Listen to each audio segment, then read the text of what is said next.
Hey there, Trailblazers, I hope you guys are all doing well. So, just a few hours ago, we have received even more juicy details about the new upcoming characters and other content coming to Honkai Star Rail in the near future.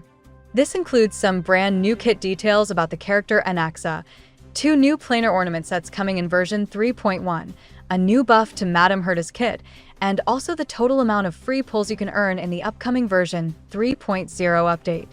But before we begin, let me just give the usual disclaimer that everything in this video is based on info from various different sources and can be changed at any point in time. So with that out of the way, let's begin without wasting any more of your precious time. Starting with the kit info we have gotten about ANAXA. According to a very reliable source who posted some info about ANAXA's ultimate and talent, activating ANAXA's ultimate delays the action of all enemies and has an X% based chance to inflict the MIGO status on each enemy target for an X amount of turns. The MIGO status is stated to be a control-type debuff. Targets affected by MIGO take additional damage equal to ANAXA's attack percent when they are attacked. And finally, the ultimate then deals damage equal to ANAXA's attack percent to all enemies present on the field. So basically, this ultimate works very similar to Welt's ultimate, where it does damage to all enemies present on the field, and also has an AoE action delay. But additionally, it also has the base chance to inflict a debuff on every enemy hit by the ultimate depending on ANAXA's effect hit rate stat. And similar to Robin's ultimate, enemies affected by this debuff take additional damage scaling off of a certain percent of ANAXA's attack when they are attacked by any unit in the party. Moving over to ANAXA's talent, which states that whenever ANAXA deals damage with his ultimate, he applies a random weakness to enemies. Each instance of damage applies a different weakness, lasting for a X amount of turns.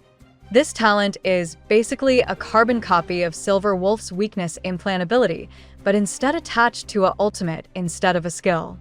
So in essence, ANAXA is a hybrid between Welt and Silver Wolf, but with the added capability to do additional damage at the start of an enemy's turn if they are inflicted with his special debuff, which is pretty exciting and sad at the same time, since both of the two units weren't in a good spot in the current meta to begin with, and now they're getting basically power crept by a new unit that can do both of their jobs.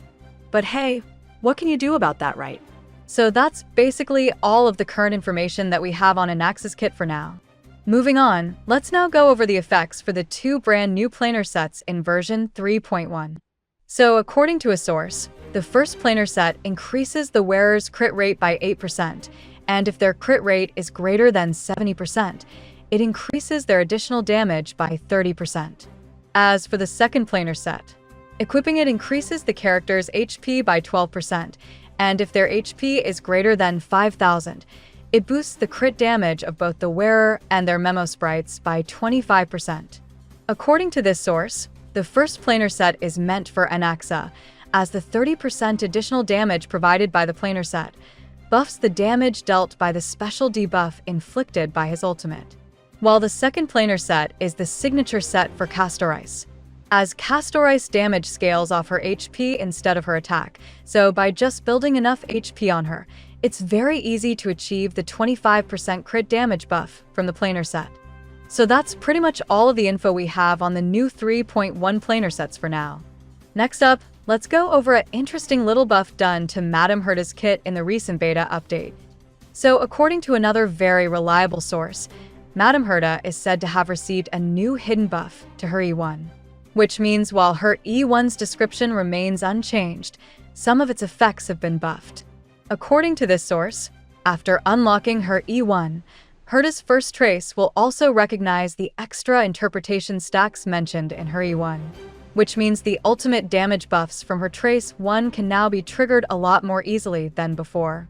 So basically this means that with E1, HERTA only technically needs 28 stacks of interpretation to trigger the 50% ultimate damage boost from her first trace, which is honestly pretty nice, and makes her E1 even more valuable to go for as an early Eidolon.